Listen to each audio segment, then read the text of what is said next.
On a cold, rain-soaked night in North Carolina, a town went to sleep believing it was safe. No alarms sounded, no windows shattered, no one screamed for help. Yet somewhere between midnight and dawn, a 9-year-old girl stepped into the darkness and vanished as if she had never existed. There were no signs of struggle, no crime scene tape, just a quiet road glistening under rain and a child walking alone where no child should have been. That single image would later haunt investigators, journalists, and an entire nation for decades.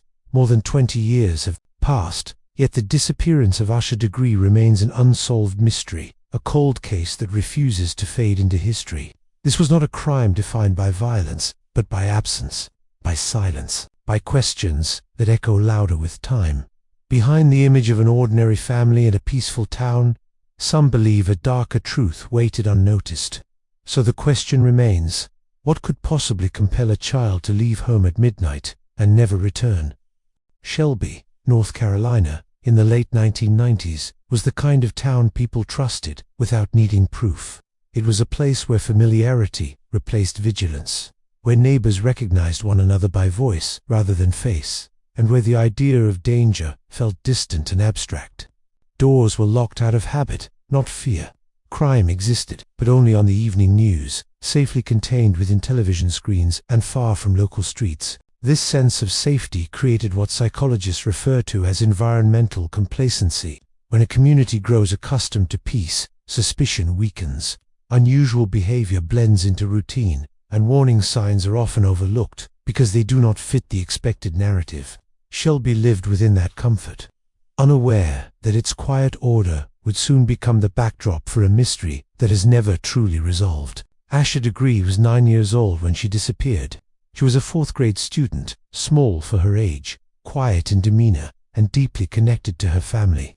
Teachers described her as polite, obedient, and soft-spoken. She was not disruptive, not attention-seeking, and not prone to emotional outbursts.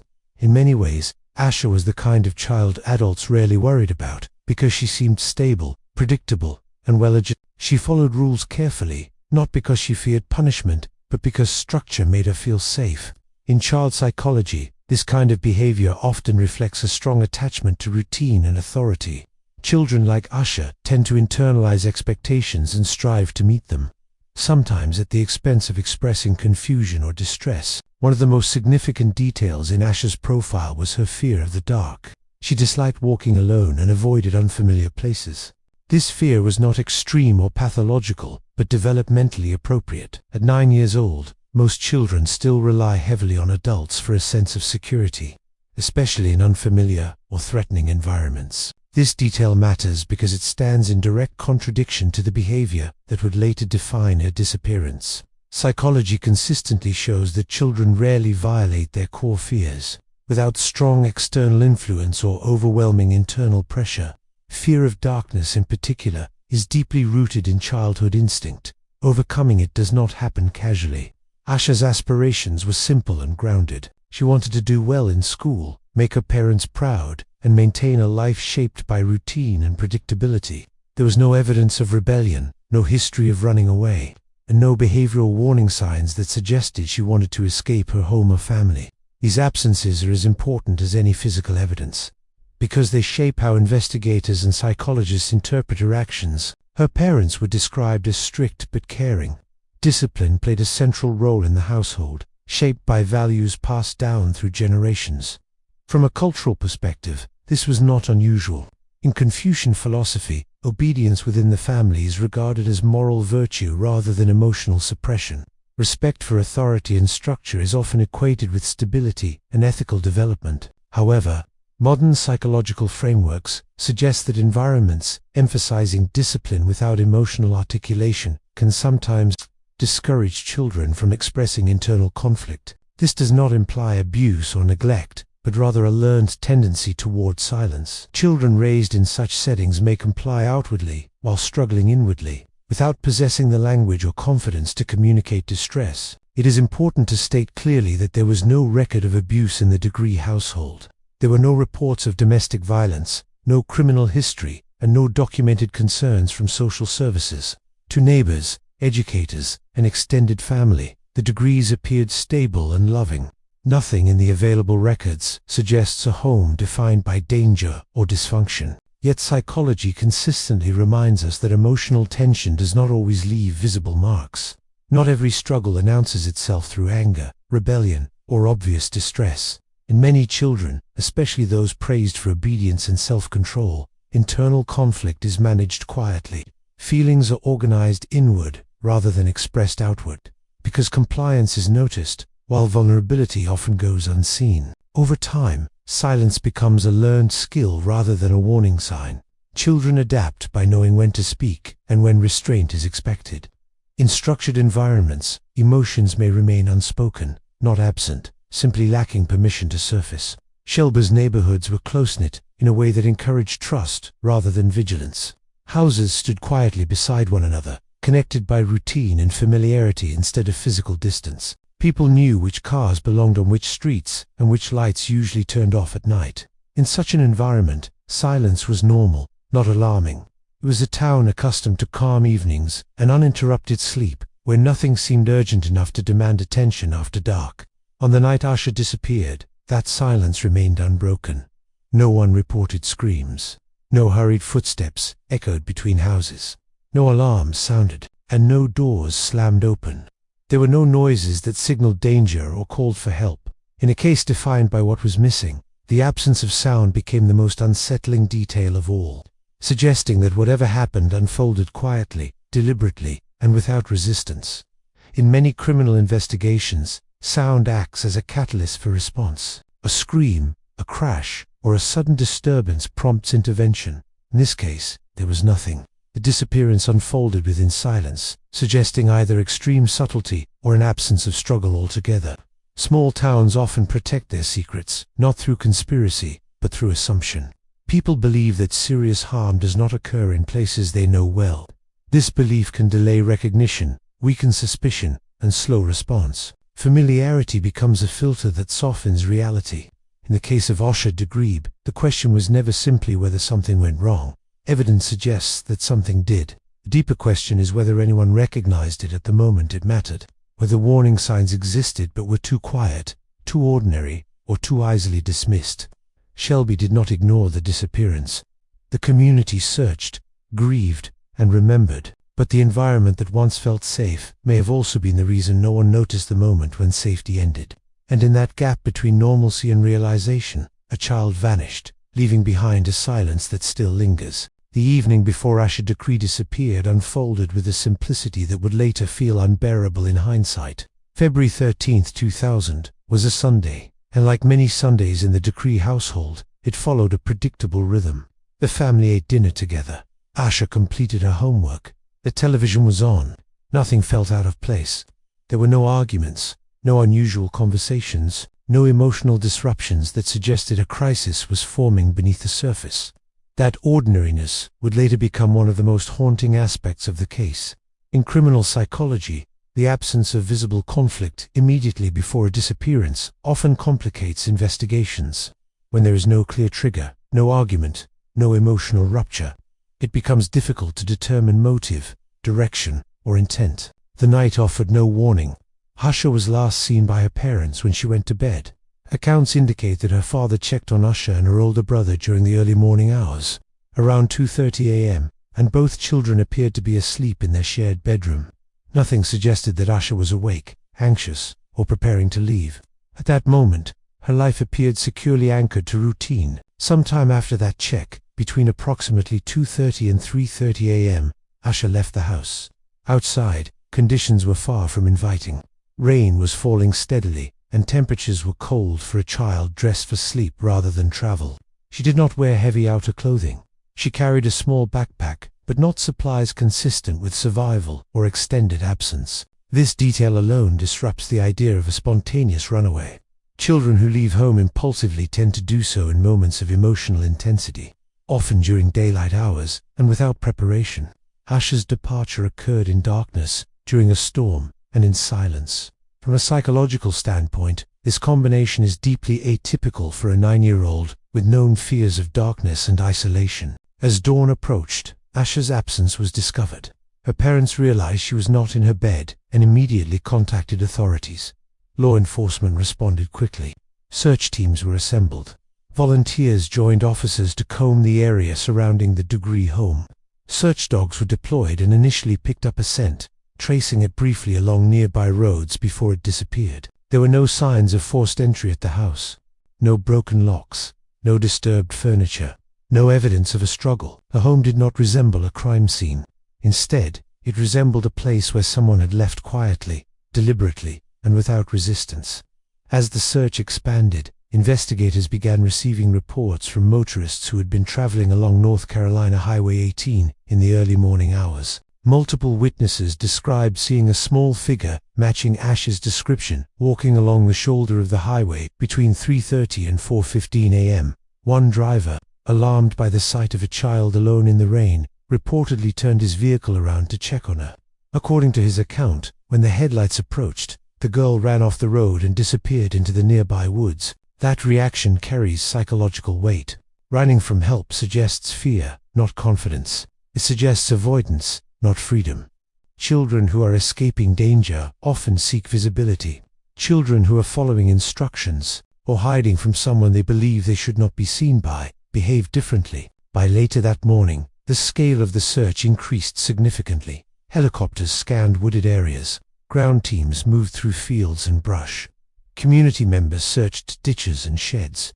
Despite the effort, nothing was found. No clothing, no footprints, no sign that Asha had succumbed to exposure or injury nearby. Attention soon turned to the backpack Asha had taken with her. When authorities reviewed what was missing from her room, they found items that raised troubling questions. The contents suggested preparation, but not practicality. There was no food, no money, no clear destination. This type of selective packing is unusual for a child acting on impulse. In child psychology, preparation without survival logic often indicates guidance rather than instinct. Children who act independently tend to pack emotionally meaningful items, or nothing at all. Children who are instructed may follow directions without understanding their purpose. The backpack did not represent a plan to live independently. It represented compliance.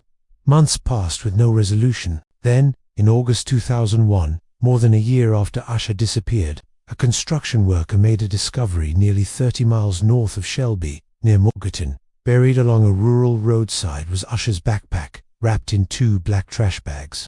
The bag had been protected from the elements in a way that suggested deliberate concealment rather than accidental loss. Inside the backpack were items that further deepened the mystery. Among them were a children's book and a t-shirt that did not belong to Asha and were not recognized by her family. These objects introduced new questions rather than answers. Why were they there? Who placed them inside? And when? The location of the backpack did not align with the earlier scent trail or known sightings. Its condition suggested that it had been handled carefully. From an investigative standpoint, this discovery shifted the case. It no longer resembled a simple disappearance or misadventure. It suggested post-event intervention by another party. If Asha had planned to leave on her own, why abandon the one item she carried? And if someone else was involved, why leave behind the backpack at all? In many crimes, objects are either destroyed or kept. Placement without explanation often signals a psychological need to control the narrative, even after the act itself. The timeline of that night remains one of the most examined aspects of the case, yet it refuses to fully align. Each verified detail fits partially, but not completely.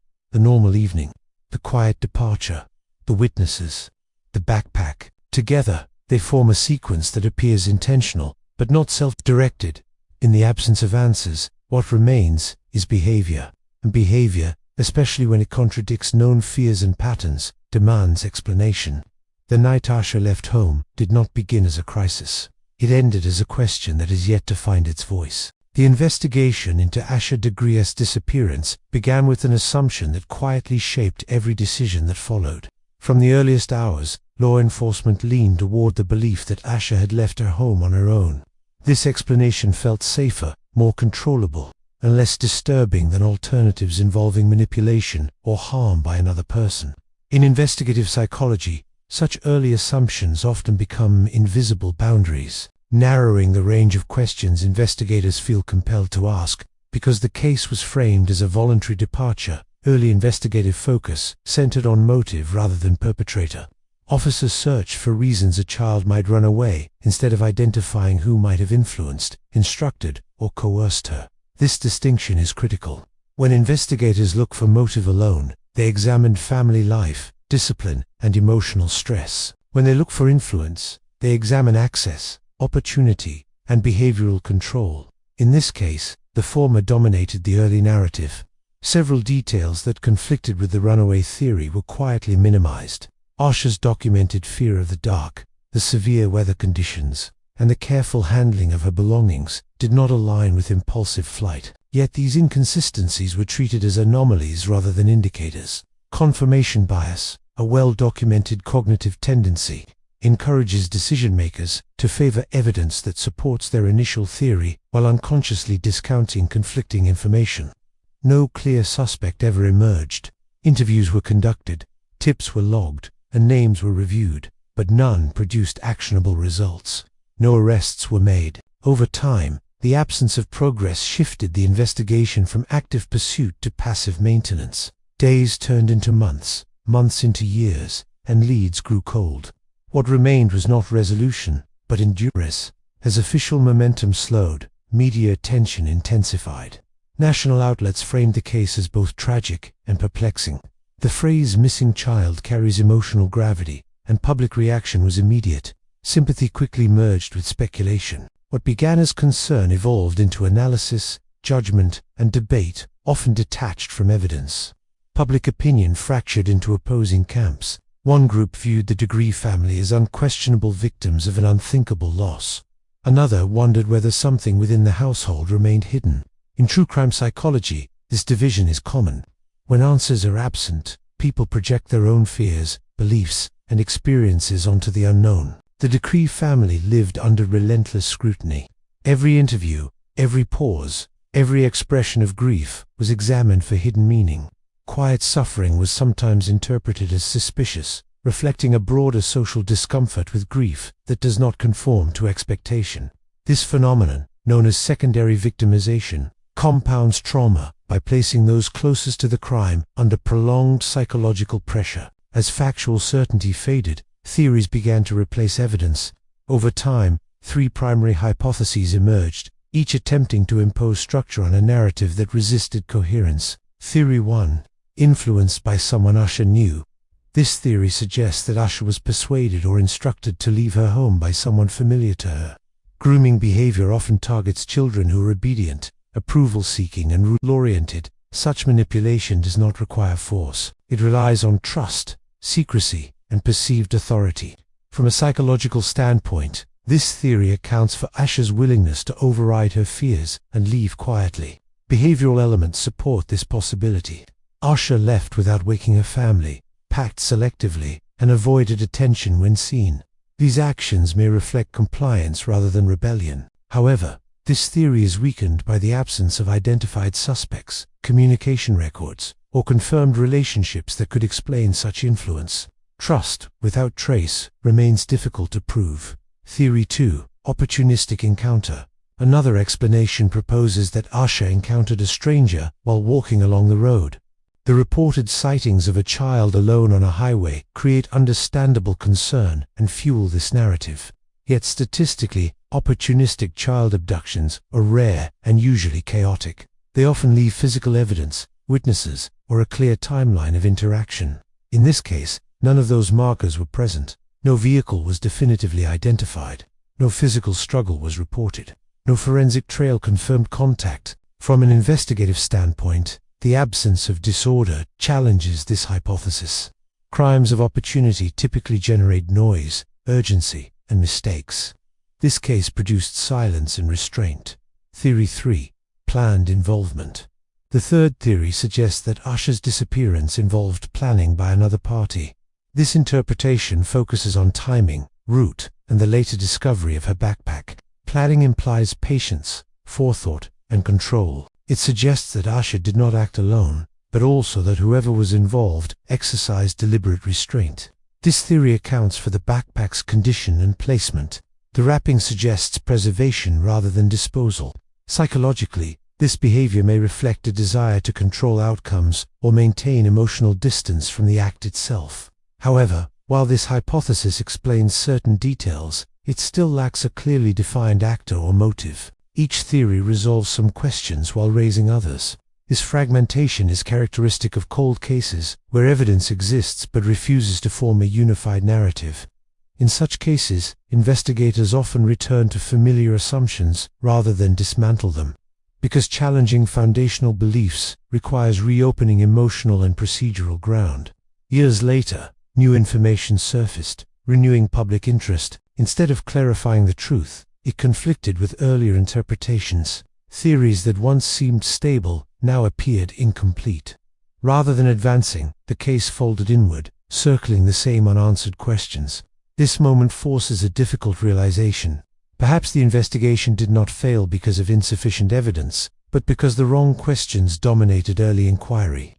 When assumptions harden too soon, truth has fewer paths through which it can emerge. If you were confronted with these fragments, which explanation would you choose to believe?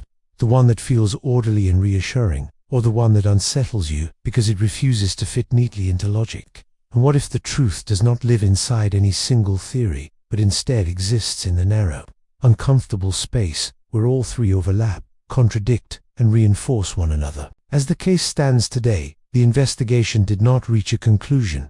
It simply lost momentum. Files remained open, leads remained unresolved, and time continued to pass. In that prolonged stillness, uncertainty hardened into permanence, leaving behind a mystery that does not fade with years, but waits patiently, untouched by answers and resistant to closure. Children do not make decisions in the same way adults do. Their choices are rarely governed by logic, long-term consequence, or independent risk assessment. Instead, children operate within emotional hierarchies, where fear, obedience, trust, and the desire for approval outweigh rational calculation. When examining Asha Degree's behavior through this lens, her actions appear less like a spontaneous choice and more like a response to perceived authority. What looks irrational to adults can to a child feel necessary, expected, or even inevitable.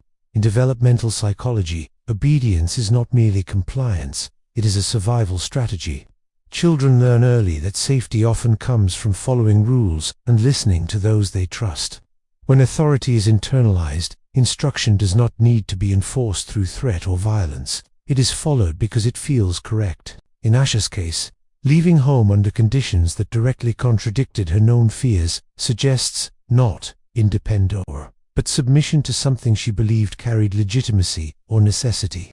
If an external manipulator existed, their mindset would not need to be overtly aggressive or violent. But control, in its most effective form, is quiet. Influence operates best when it feels voluntary. Manipulation that leaves no visible struggle is often the most difficult to detect, because it does not announce itself through chaos. It blends seamlessly into routine, expectation, and trust. The absence of physical resistance does not indicate consent. It often indicates conditioning.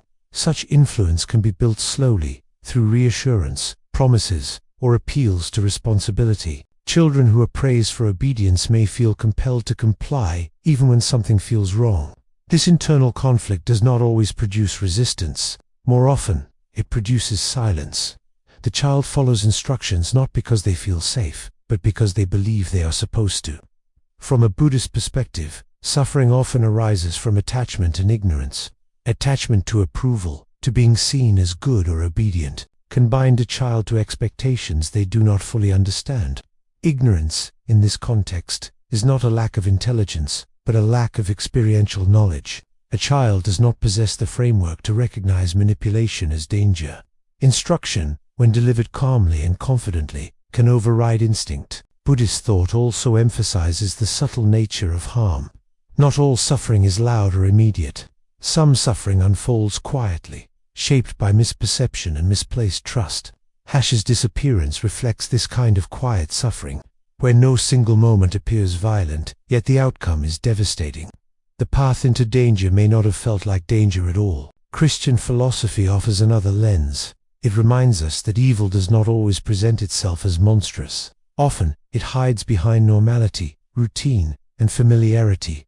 The most unsettling forms of wrongdoing are those that do not appear wrong at first glance. In Christian ethics, silence carries moral weight.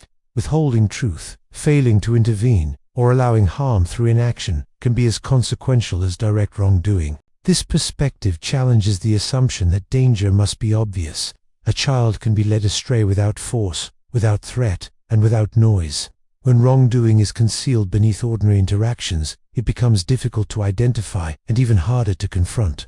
The absence of evidence does not always signify the absence of intent. Confucian philosophy emphasizes harmony, order, and respect within relationships, particularly within the family and broader social structure. Discipline is viewed as a means of cultivating virtue, not suppressing individuality. However, when harmony becomes absolute, conflict can be internalized rather than resolved. Children may learn that resistance disrupts order and that compliance preserves stability. In such environments, pressure does not need to be explicit. Expectations alone can shape behavior. A child may prioritize fulfilling perceived duties over personal safety, especially if they believe obedience is synonymous with goodness. This does not imply wrongdoing by caregivers or institutions, but it does reveal how cultural values can unintentionally condition behavior. When these philosophical perspectives intersect, a clearer psychological picture begins to form. Asha's actions do not align with impulsive rebellion or reckless independence. They align with compliance, trust, and internalized expectation. Whether that expectation originated from an individual, a situation, or a misunderstanding remains unknown, but the behavior itself suggests direction rather than spontaneity. Modern investigative psychology encourages revisiting old cases with new frameworks. Advances in technology allow investigators to reanalyze roots, timelines, and witness statements that once seemed insignificant. Memory, though imperfect, can be recontextualized. Patterns overlooked in the past may become visible when viewed without the constraints of early assumptions. Re-examining witnesses does not imply distrust. It acknowledges that understanding evolves. People remember differently with time, reflection, and new information. Roots once dismissed may hold meaning. Objects once catalogued may reveal behavioral intent. Sometimes, the truth survives precisely because it was overlooked, hidden in plain sight by familiarity. Yet even the most advanced investigative methods cannot resolve every absence. Some questions resist technology, analysis, and time. Asha's family continues to wait, suspended between hope and grief, where certainty never arrives. Waiting itself becomes a psychological state, defined not by expectation, but by intuits. Each day passes without closure, reshaping what grief means. The community remembers Asha not through constant headlines, but through a quiet, persistent absence that lingers in shared memory. A child remains missing, and in her place is a space that cannot be filled by theories, assumptions, or explanations, only by the unanswered weight of what never came back. In unresolved cases, absence becomes its own presence. It shapes memory, identity, and time. There is no closure, only continuation. Each year that passes does not answer questions, it deepens them. The lack of resolution becomes permanent, not because answers do not exist, but because they remain unreachable. So the final question lingers, heavy and unresolved. What is more frightening? Evil revealed, exposed and confronted, or truth forever concealed, buried beneath silence, routine, and time? In cases like this, the fear does not come from what we know. It comes from what we may never be allowed to know, and from the quiet realization that some mysteries do not resist answers because they are complex, but because they were designed to remain unseen. Not every crime announces itself with blood or chaos. Some arrive quietly and leave behind only questions, unanswered and unresolved. The disappearance of Asha Degree has become a symbol of that silence, reminding us that innocence does not guarantee safety, and that violence is not always visible. This mystery can exist without force, without noise, and without witnesses. If fear is a mirror, perhaps it reflects not what we see, but what we choose not to confront. This case challenges us to listen more carefully, to pay attention to subtle details, and to recognize how easily warning signs can be overlooked. Above all, it reminds us of a responsibility we share, to notice, to question, and to protect those who cannot yet protect themselves. If this story moved you, remember to like, share the video and subscribe for more true crime stories. Some crimes leave no screams, only questions, and some silences echo louder than any confession. Thank you for listening to Criminal Minds.